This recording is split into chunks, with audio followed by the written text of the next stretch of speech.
Hi, everyone, and welcome to the Repackaging Revolution. I'm your host, David Marinac. Now, before we introduce our guest, I'd like to mention the title of the show today, and that is Packaging with a Purpose.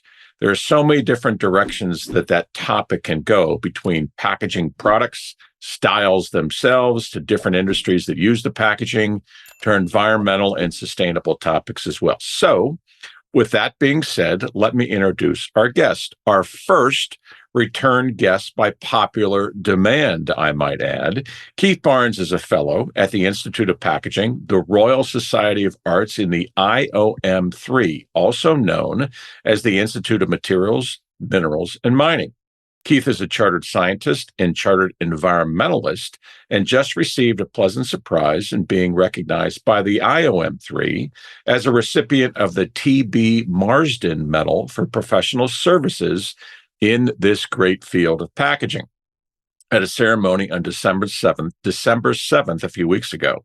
Keith is a member of the Chartered Institute of Waste Management and has delivered lectures on packaging in the U.S., UK, Singapore, Brussels, Munich, Prague, and more.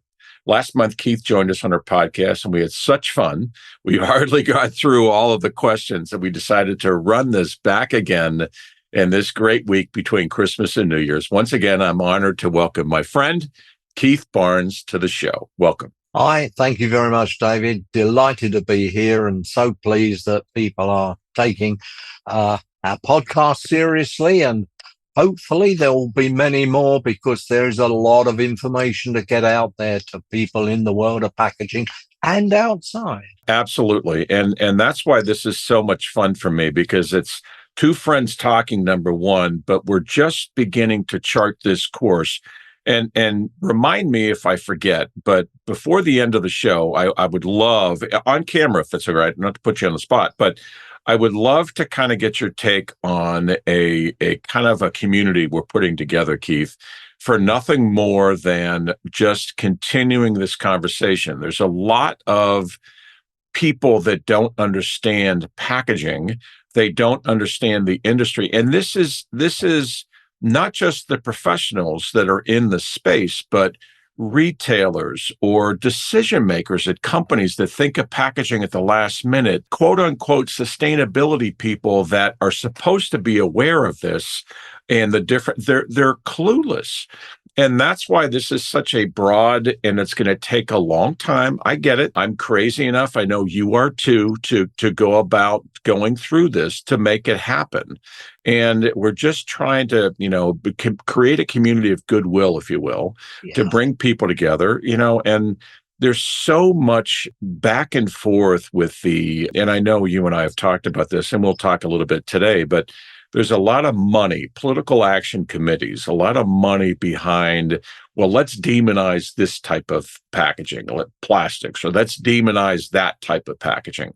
And nothing gets done then, and nothing is communicated then. And then it becomes a real hot potato, so to speak, as we say in the US, and nobody wants to take that on. And subsequently, we have industries like packaging that are just kind of in this really weird floundering space. Does that make sense to you? It makes perfect sense, because in my opinion, we must never give up plastics. Right. Plastics are essential in many, many areas, not only packaging, but I have read that there's over 4,000 items that are produced in plastics out of fossil fuel, which is, as we all know, one of the things that they were mooting about trying to do away with at the COP28 meeting. Right. And as far as I'm concerned, I am pleased that the Middle East watered it down somewhat, because we cannot do without plastics. We have to have them. They have scientific qualities that are perfect for many things, and particularly lots of areas in packaging. If we didn't have them, and we were limiting or moving, as some people are, sadly, to paper and board, then the quality, the protection that packaging was giving the likes of foodstuffs would Right. not be there, and Right. we must have them. I'm all for plastics, and hopefully we can persuade the world that it must move further forward. Well, we had a guest last week, Dr. Jason Sawyer, who's a meat scientist from Auburn, who's spent plenty of time in the meat business, Tyson, Gerber, Yeah, all the big chicken farms, meat. And that was kind of his statement as well, too. And this is a guy that again is part of the back end of providing and protecting meat and meat products that we consume, and not just in the US, but globally. And his whole take was the same thing, that because I don't know where this started and why it started. You and I both know that's a different story. But the point is that it's foolish to literally demonize plastic, because that's giving this meat the protection and the shelf life and the stability that it needs. And, here we are on both sides of the spectrum. You and I are in the packaging space, but you have how many people that are trying to feed the world and the poverty and the poor, and we're going to suddenly give them or provide them just dry food. It doesn't make any sense. And I yeah, mean, people need protein and people need to be able to eat properly. And you can't tell me that there's something else made from paper or some new age laminate that's out there that's made from, a PLA coating or something like that, that's going to provide what's needed to protect and keep this product fresher for longer. It just doesn't exist. yeah, yeah. I totally agree, and there will be many other derivatives in the world of chemistry that will aid this situation, may even improve the situation in the future. And these are being beavered away at universities in the UK and in the States, to my knowledge, and also in the rest of the world. Although in some areas, I am despairing that they're not getting on as well as I like to think we are in the UK and hope you are in America. But of course, both in your area and my area, we're dependent upon governments. Yep. And if governments don't sort things out in both areas, Correct. then we're subjected to whatever states want to do or local authorities over here. And this is sad, because we must all join the dots and get our money together and all think collectively and get things moving. There are lots of companies that are coming out of the closet and are saying we're doing this, but again, they really should all be talking to each other. And our good friend that we both know, Dr. what's his Chris? name? Yeah, Dr. Chris Chris? Yeah, Dermer. DeArmond. Yeah, Yeah. I mean, thank goodness he answers so many questions on correct. plastics. Yep. And we get it over here, and you probably get it more deluged over there because Yep. he's with you over there. Yep. And we need more people like that to push forward. But it comes back to what I was talking about previously and many, many times. We need to educate people. And sadly, the world of packaging is not educated enough. Right. In America, you're lucky you have universities, particularly Michigan State, that I'm Yep. involved with, that produce degrees for packaging people. But you want them all in America, and I don't Yep. blame you. Once they've got their degree, I mean, they would want to work in America. And sadly, in the rest of the world, there just is not the quantity of learning that there should be. There's lots of pseudo companies that set themselves up and say, we're teaching you packaging, but they're not really doing it properly. They're teaching them the bad side of packaging that they think is good. And this is so sad. And we come Yep. back to this question of moving plastics into paper and board as an alternative, which it isn't, because if you move in that direction, you're increasing your carbon emissions. And that, as we hear from COP28 and other areas, is the most important thing for the future, and will get better and better, or worse and worse, depends on how the world organizes it. And we must all work together to try and change this and get everything on the same even keel.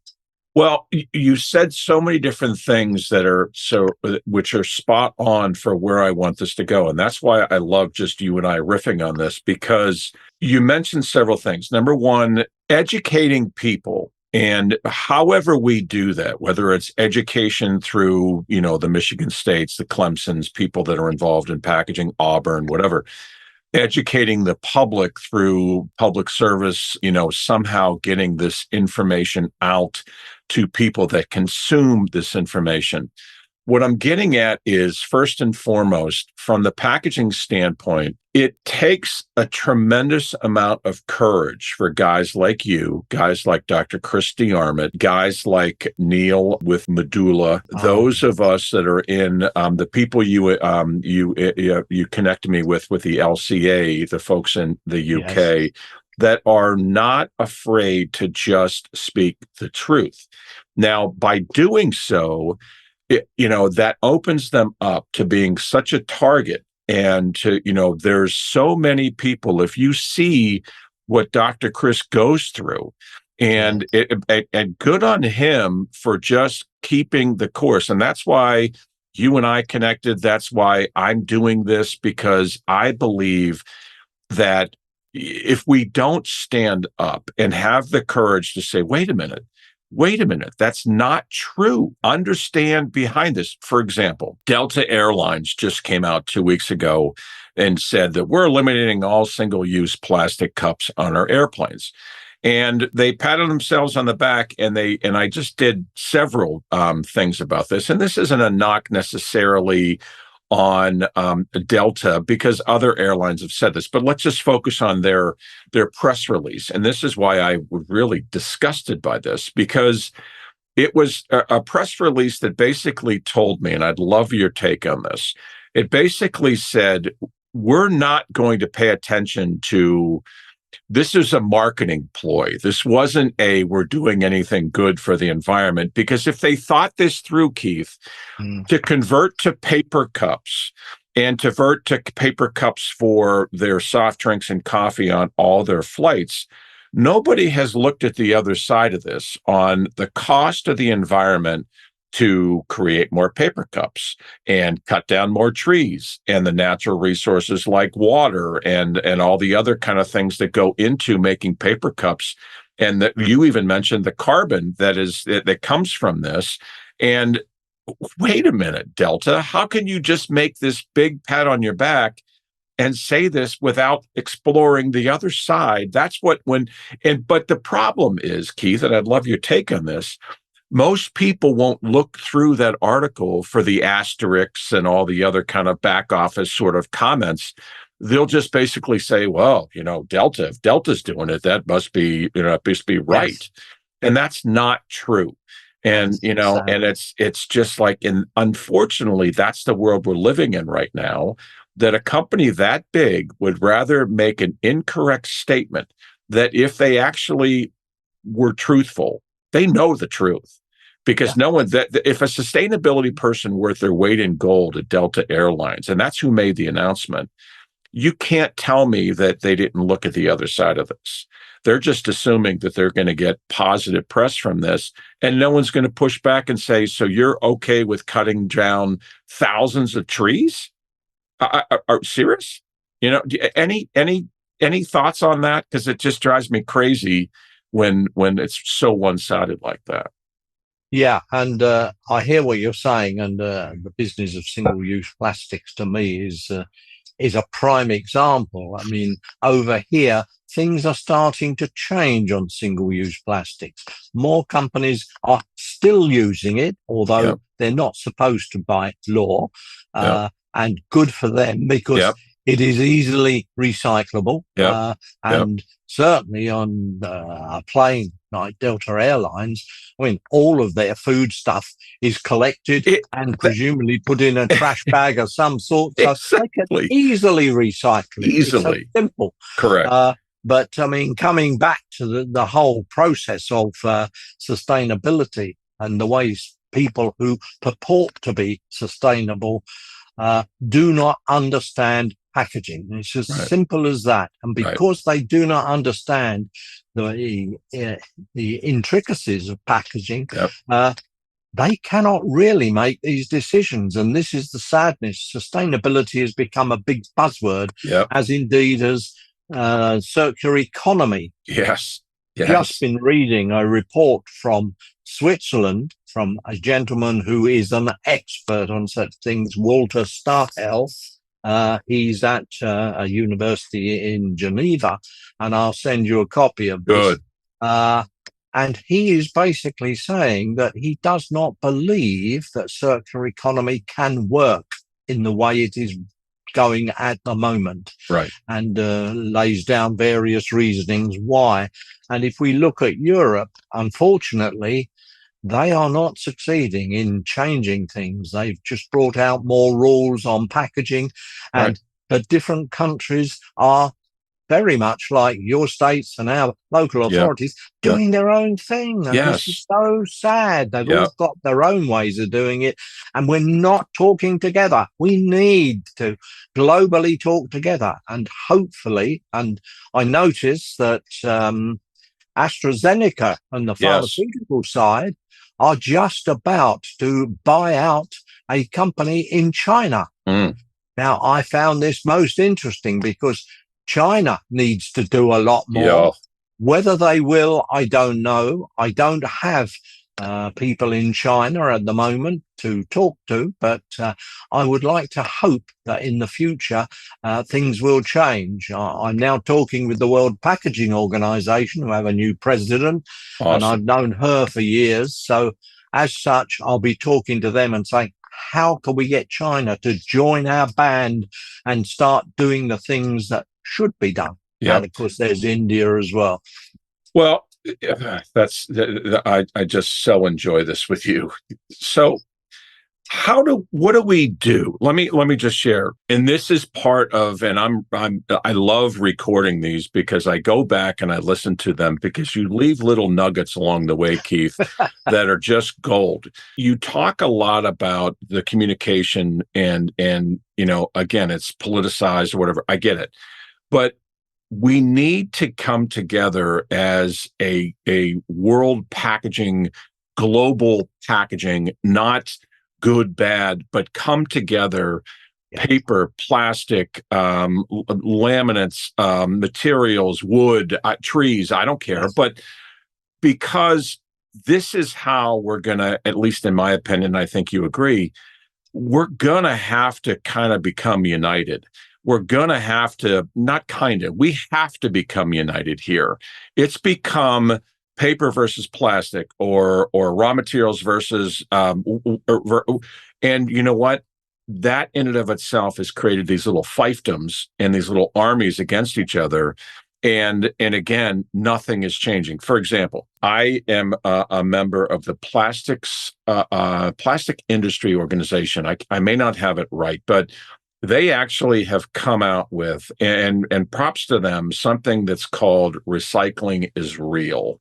And they're doing a lot of these, the videos of companies throughout the US that are truly involved with recycling. Okay, great. I appreciate that. But one of the things that I connected with them on and pushed back, and I said, guys, plastics have been demonized for so long.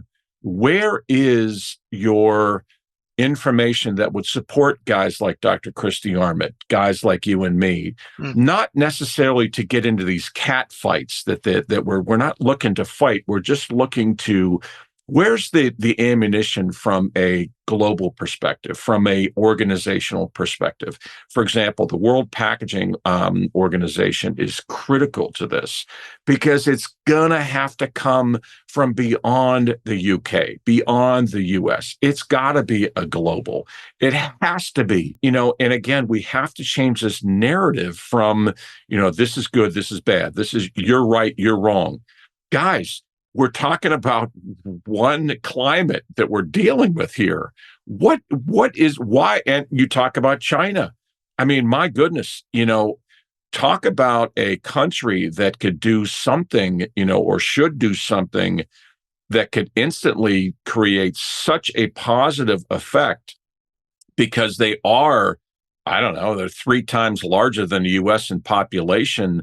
And just to start to move those needles, that's why I'm so passionate about this, because it's like, what are we doing? We talk a great game, we as a general statement. We say we want to help the environment, but we'd rather get into a cat fight with the plastics or cat fight with the paper, and then nothing gets done. And that to me is a tremendous waste of time and energy. And, so it's just, I'm sorry to go off on this riff, but let me ask you, and that's, what do we do, Keith? What do we do? Or tell you what does a guy like me do that wants to connect with politicians, that's not afraid to kind of say, no, that's incorrect. No, that's wrong. And that's the one thing that I keep, and that's why I love that we're connected, because guys like you have those tentacles that are very far reaching, can connect me and us and our listeners with people that can literally begin to create change, to begin to at least have the conversation. So, whether you know it now or think of it later, but man, we have to start making change. We cannot keep fighting with each other, because nothing gets No. changed. Yes. Nothing. Yes.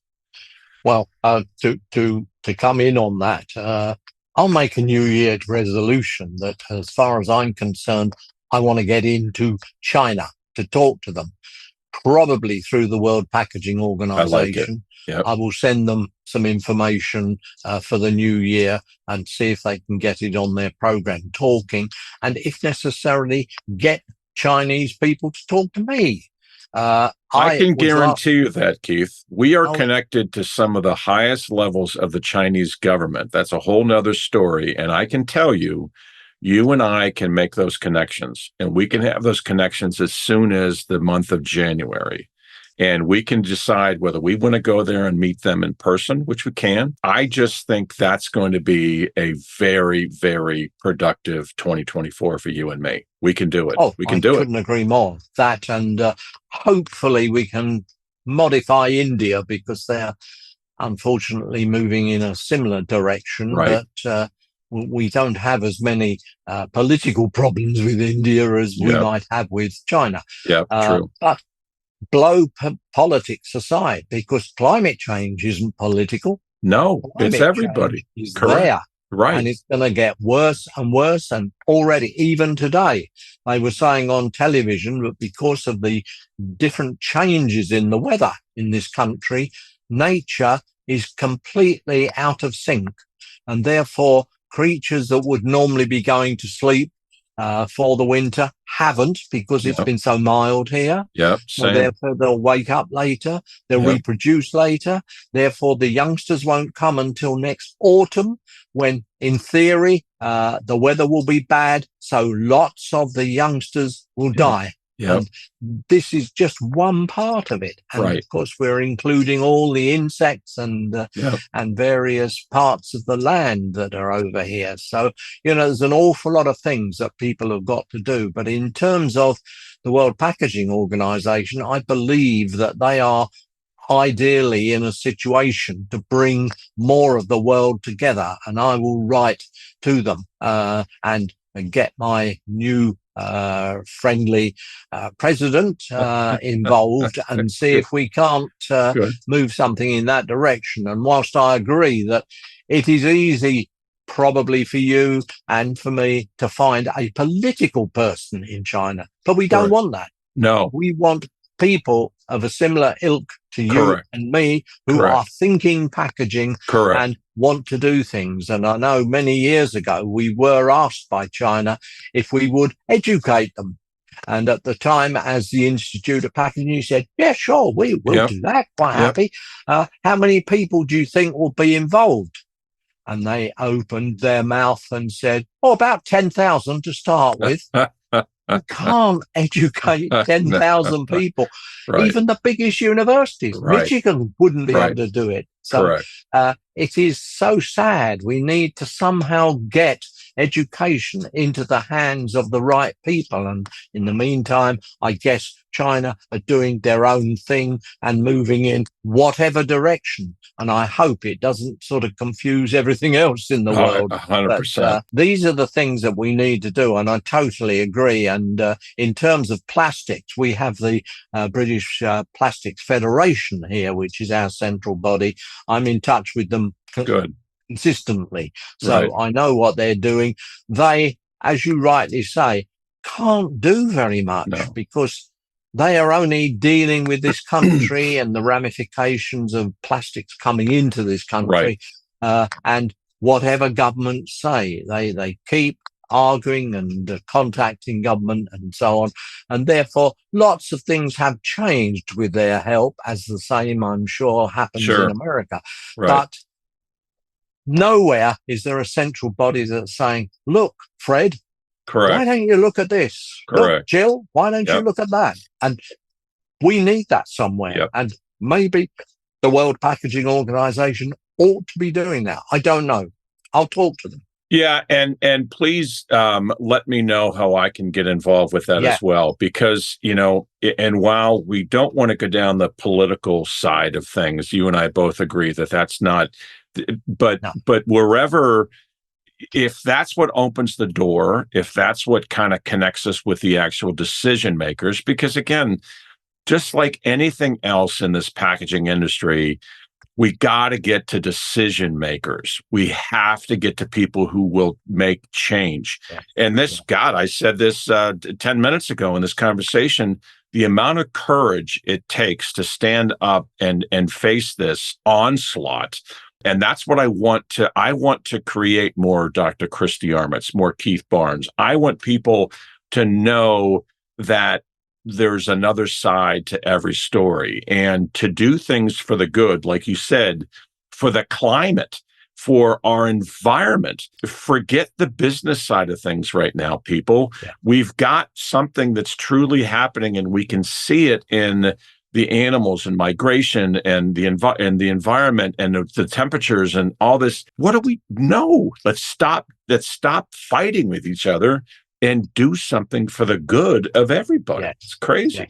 Yes, I totally agree. And hopefully more sensible large companies will start to get together and think that way, because at the moment, as you said, you use Delta as an example. There are many other companies that will just go out and say, oh, we must do away with these.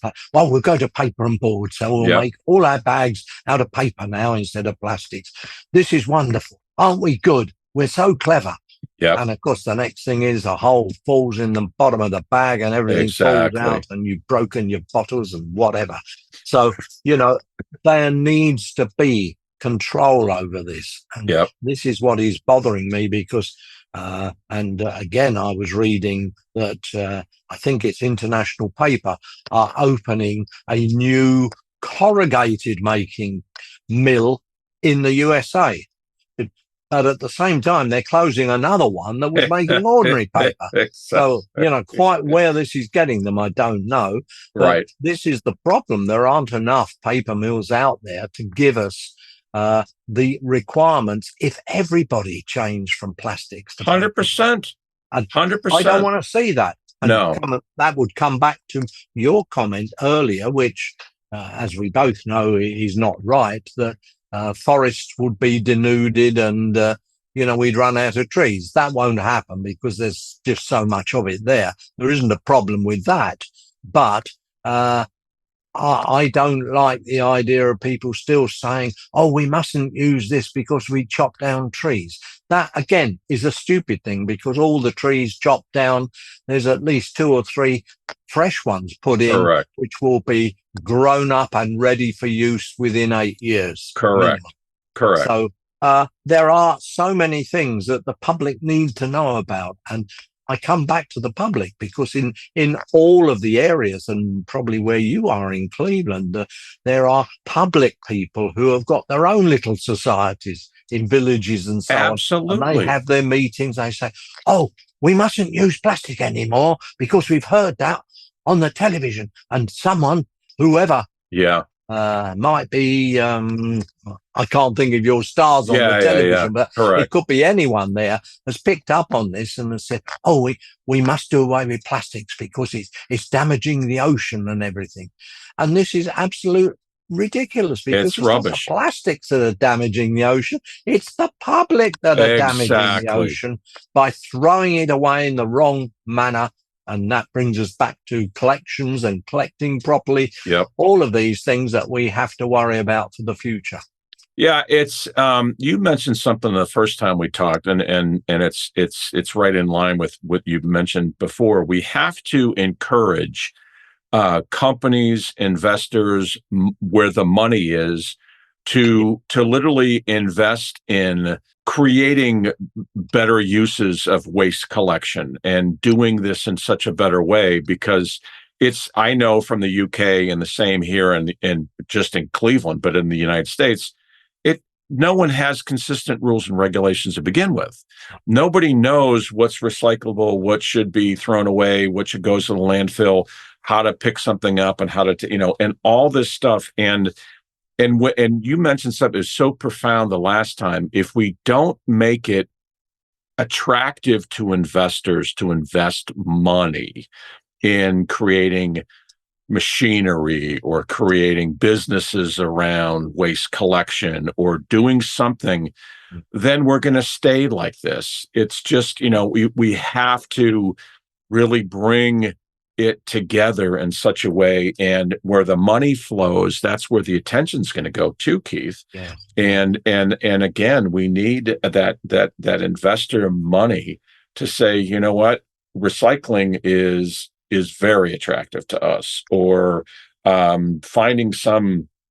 I was talking with a gal the other day, and she mentioned something which I thought was interesting. And I love your take. She had said a lot of times people will say, and again, back to your comment on plastics and litter and all this other kind of crap, that's a whole nother story we'll get to in a second.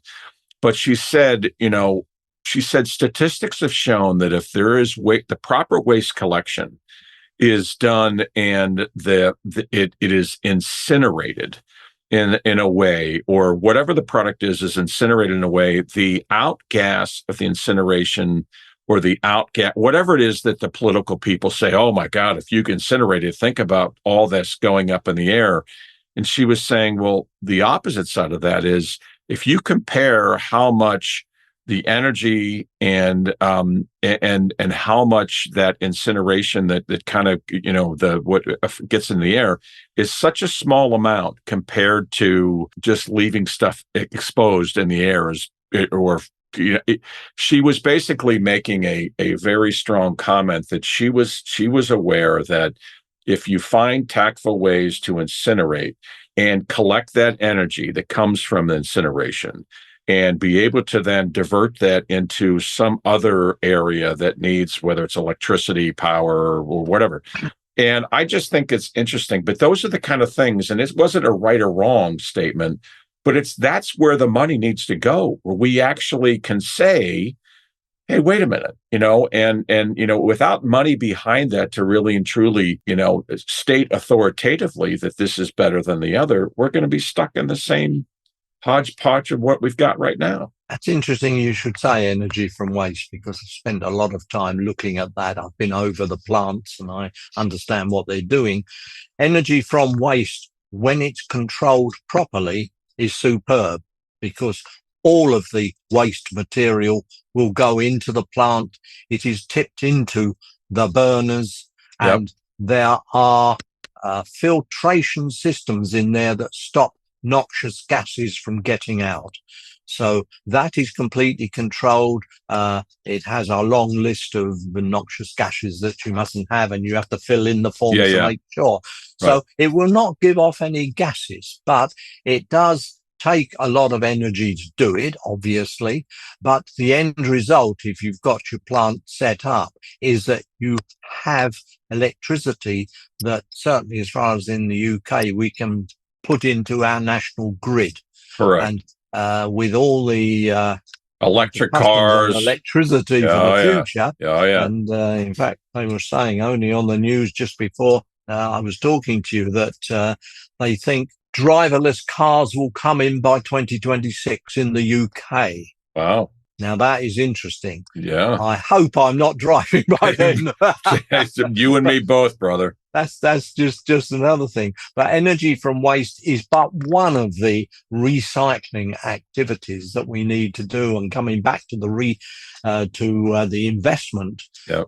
again, I am told there and reading that there is plenty of money available for investment, and that the big boys with the money have got it there. And I mean, we've just seen the guy in charge of chemicals over here, Ineos. He has just spent or offered money to buy a part of Manchester United football.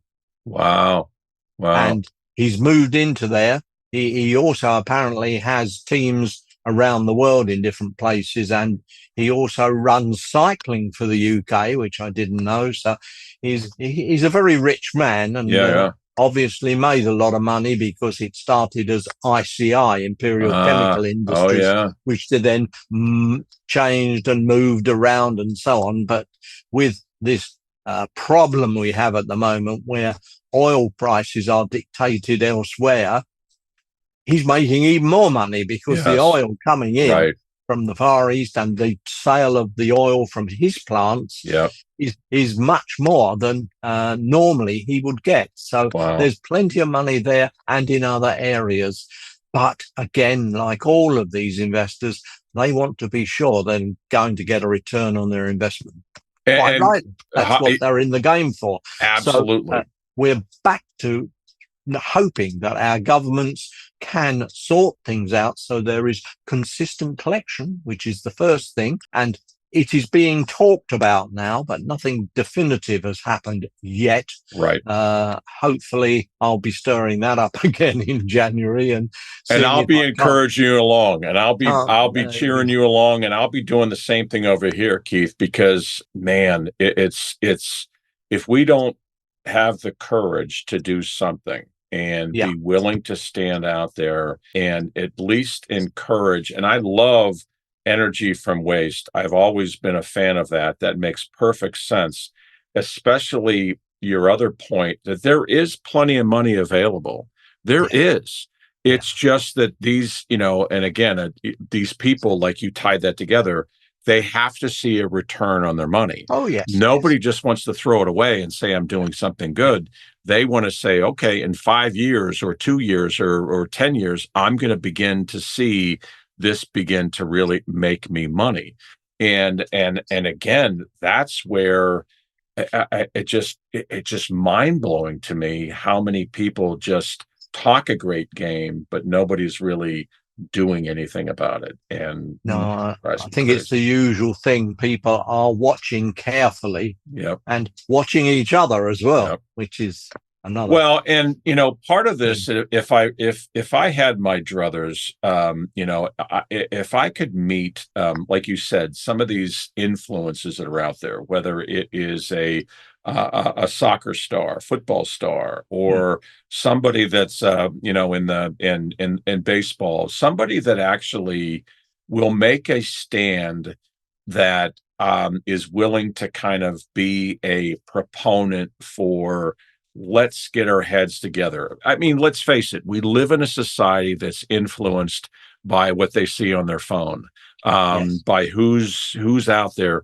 And goodness, I mean, talk about being able to instantly have somebody to get us a dialogue with other people to begin to start to talk this through a little bit, get beyond just the the misinformation that's out there. And I don't, again, I'm throwing that out there that somebody's going to know somebody that's willing to kind of go, look, this isn't an anti-paper. This isn't an anti-plastic. This is a pro-climate, pro-environmental change for the good of the world, not the good of Cleveland, Ohio, or the UK. I mean, for Pete's, the world.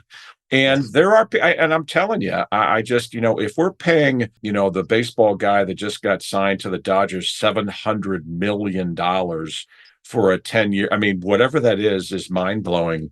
Yes. That guy or those kinds of people out there Yeah. Talk about being an influencer. Talk about instantly being able to sit down with some business leaders and politicians globally to say, "Holy crap, let's sit down here and really have a conversation about this."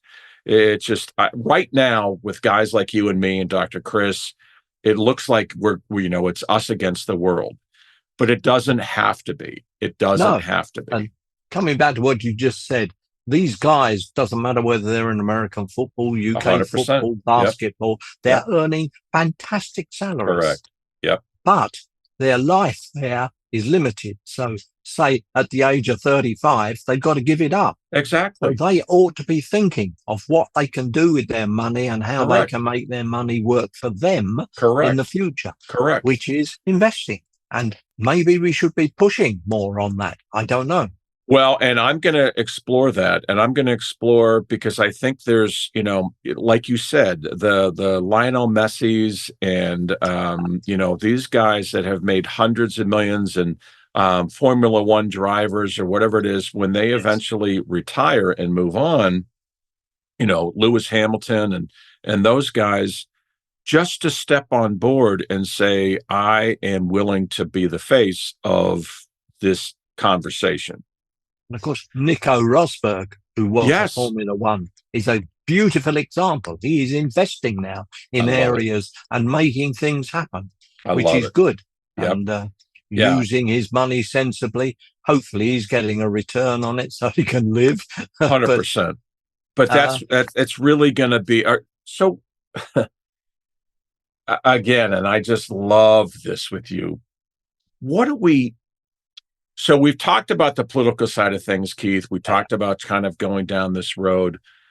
Let's go a little bit back. I don't want to say backwards, but for me, I want to start with the Michigan States, the Clemsons, having that dialogue with those that are educating. I don't care whether it's packaging engineers or the young people coming out of college that, what, how do we, I don't know what Michigan State does. Let's just talk.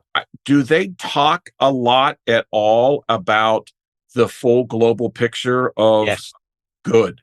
And give me a little bit of a background. And okay, so if they are having that dialogue with their students, where's the disconnect? If the young people are coming out, are they getting shut down by the companies they're going to work for or ignored? I mean, what's happening? Because we gotta the reason why I say this is back to one of the first things I said at the beginning was it's going to take courage from the young people to go, this is not what the data says. This is not what the data says, Mr. Employer. I'm sorry, you're wrong. You're incorrect.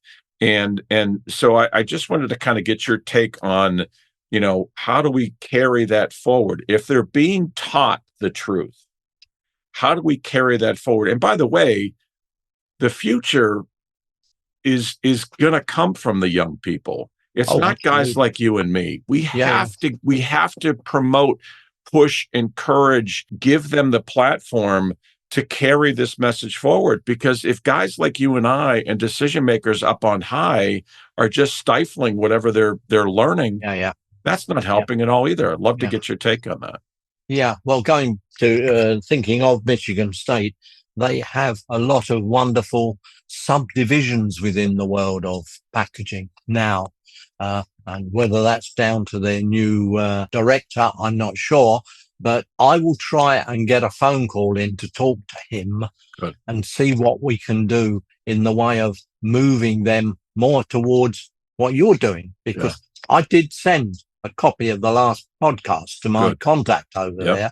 Last time I spoke to him, he said he hadn't had a chance to look at it yet because he's got to sit down and listen for an hour. Right. So I don't know whether he still hasn't, but he is not a packaging man, and I'd like to see it go further. So I will talk to their director and see what we can do about extending this in some way, maybe getting Michigan involved with what you're doing. Correct. And because then we've got the top university involved with it, as indeed I've got the top world university involved with me over here. Yep. But I'm getting to the stage where I'm going to have to give up doing what I do with them simply because I'm getting too ancient and walking round with a load of young students for 30 days is quite Exactly. tiring Oh yeah. when you get older.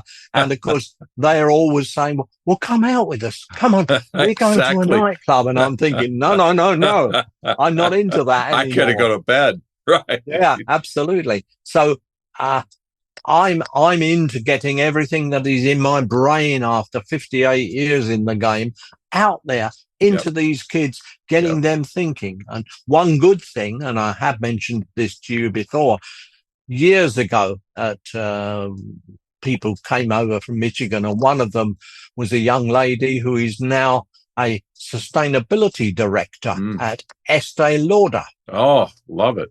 And I've spoken to her because this year there was a young lady who came over from Michigan and she was very interested in cosmetics. And I said, I'll put your name forward to my buddy at Estee Yep. Lauder who Right. got a training at Michigan. And some result is this youngster's now got a job at Estee Lauder, Love it. which is absolutely delightful because it's exactly what I'd hoped Yep. would happen. Yep. Now it's up to her, and the way she was reacting when she was over here, I think she's got the knowledge and the impasse to move forward and do similar things to the person that who is now a director at Estee Lauder. And that's going to be, and again, please do us a favor somehow, whether you connect me with Estee Lauder, anything like this, because I would love to, especially the sustainability person. Yeah. It's so important to see from their perspective, where's the pressure coming from them? Is it the boardroom? Is it investor money? When you're talking about these public companies or big multi-billion dollar companies, I wonder, and again, I'm just guessing, but I wonder if there are boardroom members that happen to be in the paper business or happen to be an investor from the other. I don't know, but it's going to come with a conversation from all of that. I would love to present and at least offer to talk with Michigan State personally, Zoom, Yeah, anything to yeah, just kind of begin to. It's one thing to be taught the information, but it's gonna have to be carried forward into wherever these folks go to work, whatever they're involved in. And again, that's the challenging thing is, a lot of times it's again having the courage to stand and say, That's incorrect logic.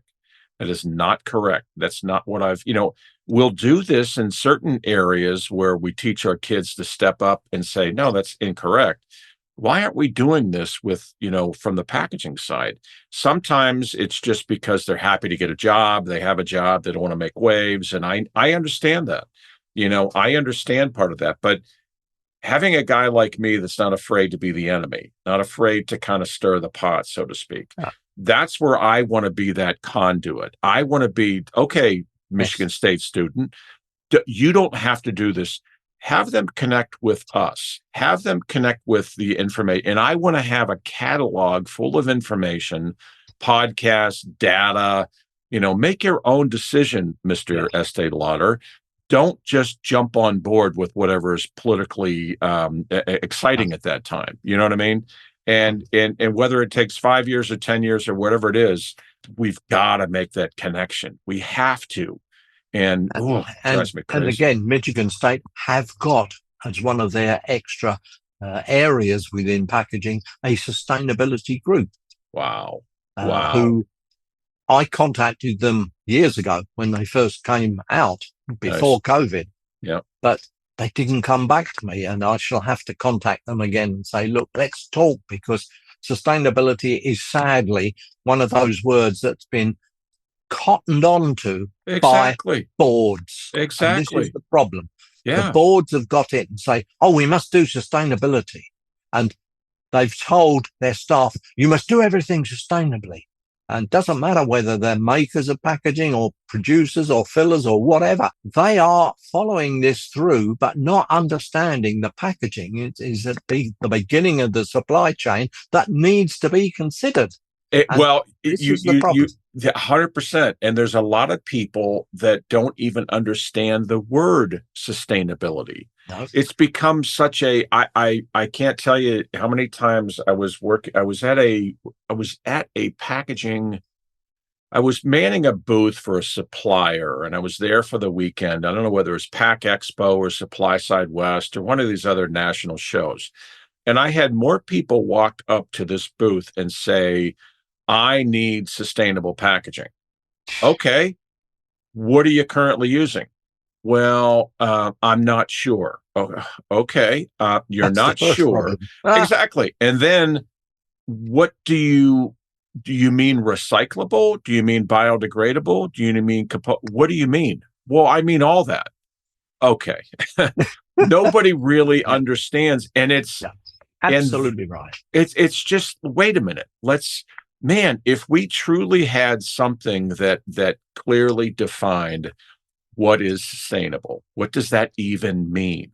And what is biodegradable? What does it compostable, recyclable, all those kind of things. And that goes back to what you and I talked just a little bit ago and the first time, waste collection. Waste collection. Because if we start at that level, we can then attach these words that go with waste collection and using the right packaging that is a sustainable example, or using the right packaging that can be recycled or converted energy from waste, whatever that is. So it's Yes. waste collection. Yes. All of these things fall into a pattern if it can be done centrally, and it Correct. has to be done centrally. Right. Now, a lot of the European countries do it centrally. Right. But sadly, as I said earlier, they're coming up against, I think, political breakdowns between each country, and don't really know what they're doing. And poor Germany, and I say poor Germany, I think they're very much getting near to a recession. Oh, that will be pretty dreadful, because Germany was supposed to be the mainstay of Europe. Of all of them.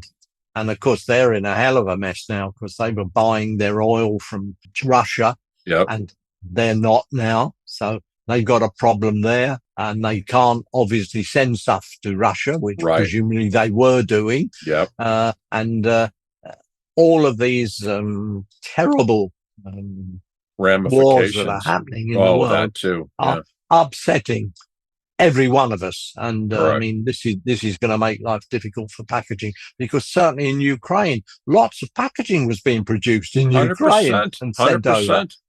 I remember, now, of course, it's not.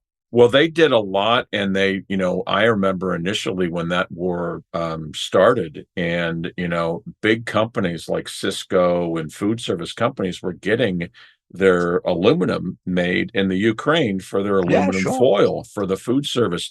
I mean, that's a major, major deal, and that has been impacted globally.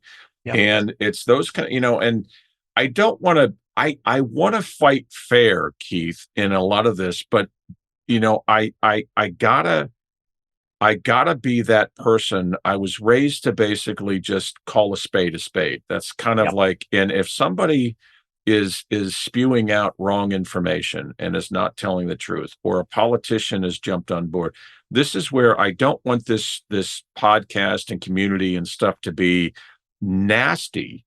But it has to be effective. I'm not looking necessarily to make a bunch of friends. I'm looking to bring people together in a common goal for the global environment, for Pete's sake. Don't tell me one is right, one is wrong, when you don't understand the full picture. And, and so it goes on. Yeah. And I mean, our problem at the moment is they're closing the Suez Canal, yeah. Simply because of bombs that are being dropped on craft in the canal. And obviously owners of these ships are saying, well, we don't want to risk this. We'll go all the way around. Exactly. Which means it takes longer and costs more to get goods that Yep. are needed desperately in whatever area, and a lot of them will be packaging. Yeah. So there are many areas that need to be put right, and I see our time is rapidly ending. One thing I wanted to mention, Yes, sir. uh, to get this one stirring up, Good. is the future of AI. I am desperately worried about AI because I believe it is going to do some superb jobs, and it is doing good jobs within the world of Yep. pharmaceuticals and Yep. such like. But it, in the hands of the criminal fraternity, of which Yep. there are many, Oh, I know. it is going to do a lot of bad things. And it really worries me how it will ultimately affect packaging. And Well, I'm not sure which way it's going to go. And you, as I may have told you, my son is in internet work yep. and so on. Yep. He's got his degree in computer technology and everything. So as such, he, for the fraternity of education, is desperately worried, and he has to watch what he looks at, because he's always looking for cyber activity, which he Yep. can see far more readily than you or Exactly. I, Oh, yeah. and putting it right and trying to put prevention into the company that he works for, which is the Scottish Arts Council. And as such, AI is something that everyone should be looking at. We've been talking about sustainability and the Yep. lack of Yep. knowledge of it. Yep. There's just as much lack of knowledge about AI. And Thank you. this saddens me. What so as we wrap this up, let's just throw this out for the next time we do this. Yeah. If AI, and you're not the first person, I actually sent out a small little sample, a survey to some colleagues in the industry, and AI would number one. And you wouldn't think necessarily, and this is where I want to lead in to do this again for round three, Keith. It is, where do we start? If AI is such a hot topic from the packaging standpoint, what do, and you throw me any ideas anytime you want, and I'll run with them. Is there an AI council? Is there some place for a guy like me that wants to tie together AI and packaging? Where do we start? And is it being discussed on the Michigan State College collegiate level? Where do we go? Because I will, with your help, Yes. of course. Yes. I am willing to go out there and have a conversation, bring people together from everywhere. Okay, And I it's don't know hot. about you, but wherever I go and whoever I meet, as soon as they start to put on their computer, there are hiccups. Yeah, Simply because the people, certainly my age, are not computer uh, savvy. friendly. Yeah, And yeah. as such, I mean, I didn't do anything on the computer until I came back from the Outer Hebrides. And that was only 20 odd years ago. And so, as such, Yeah. I've had to teach myself, with the Yep. help of my son, thank Yep. goodness, Thank goodness. to do the things that I do. But even now, I find difficulty in doing things and have to ask him and sort it all out. But as such, the youngsters coming through, those at school, are all being brought up with Yep. computers Yep. and iPhones It's in and their everything. DNA. It's who they It's are. there. So Yeah. I like to hope that they're being trained in the right way. I can't say whether I they know. are I because know. I'm not intelligent I'm enough on with it. you. Me too. And as such, I'll be talking to my son and discussing this with him and seeing what he thinks in terms of the future generation. But this is something also we have to be aware of within our world of packaging. So we're thinking of investors, we're thinking of AI, and we're Yep. thinking of climate change and circular economy. Yep. All of these things are major areas that every person in packaging should be aware of and hopefully have some knowledge about. Yeah, and I'm gonna. That's such a great place for us to wrap up. Like I said before, Keith, you and I have become fast friends, and I want to keep doing this just because it's guys like you, guys like Dr. Christy Armit, people that want to gather this information and begin to kind of connect those tentacles, if you will. And I can't thank you enough for being willing to do this again. You're My such pleasure. a, and I've taken, if there's anything that I've taken, it's the concern again with the AI, which is very profound, because there's a lot of people that are afraid to even say that. But then back to the climate change and back to really educating people, Yes. that also is right there. But you know what? We're going to keep battling. We're going to keep Oh, making change. absolutely. We're going to do this Absolutely. together. And again, let's do round 3 at some point in a month or Yep. two, and And circle I'll back. And talk to Michigan and please, see please, if I can't get a contact in there that will join in yep, what you're doing. correct. Because, I like to hope that Benchmark will be joining in what you're doing on LCA. Yes, exactly. Good Because people, by the way. Good yes, they are. Yes, I Yeah, quite agree. And yeah, we need that as part of climate change for the future. 100%. So there's a lot of interesting things, and I'll come back to you on what I do with the World Packaging Organization. Thank you. Thank you. So, Well, great. Keith, my friend, Happy New Year. And Thank you you too. again. I really, really enjoy our time together, and Yeah, I me can't too. wait. This has been great, and thank you again.